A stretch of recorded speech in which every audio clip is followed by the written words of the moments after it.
कहते हैं कि विपत्ति अकेले नहीं आती, वह अपने साथ और भी अनेकों मुसीबतें लेकर आती है। कारण स्पष्ट है कि प्रतिकूलता से घबराया हुआ मनुष्य यह सोच ही नहीं पाता कि अब उसे क्या करना चाहिए। साधारण सी कठिनाइयों से पार होने में ही काफ़ी धैर्य, सूझबूझ और दूरदर्शिता की आवश्यकता पड़ती है।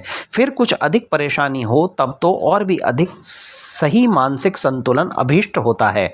यह ना रहे तो विपत्तिग्रस्त मनुष्य किंग कर्तव्य मूढ़ होकर प्रायः वह करने लगता है जो नहीं करना चाहिए था। फलस्वरूप विपत्ति की कई शाखाएं फूट पड़ती हैं और कठिनाई का नया दौर आरंभ हो जाता है।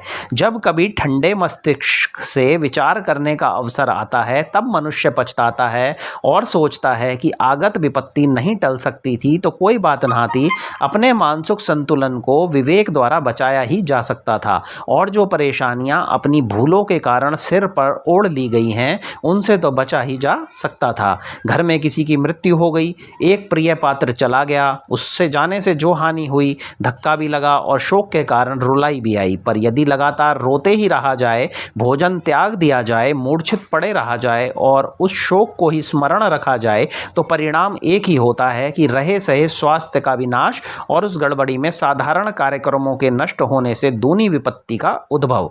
कमजोर आंखों वाले अधिक रोते रहे तो उनकी आंखों की रोशनी चली जाती है।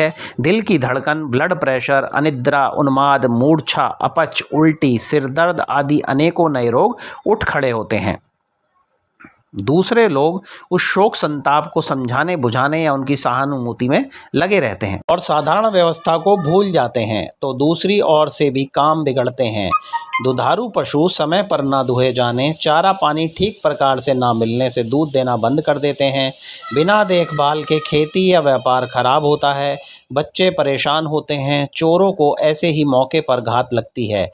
दुश्मनों को हंसने का मौका मिलता है। उस मृत्यु के कारण उत्पन्न हुए नए कामों और उत्तरदायित्वों के निर्वहन के लिए जो महत्वपूर्ण हेरफेर करने आवश्यक होते हैं वह भी नहीं सूझ पड़ते।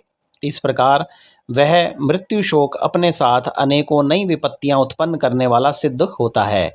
यदि दूरदर्शिता के साथ यह सोच लिया गया होता कि घटित हुई घटना अब लौट नहीं सकती, गया हुआ व्यक्ति आ नहीं सकता, अंततः शोक को समाप्त करके साधारण क्रम अपनाना ही पड़ेगा, तो उस कार्य को बिना अधिक क्षति उठाए और बिना अधिक समय गंवाए ही पूरा क्यों ना कर लिया जाए।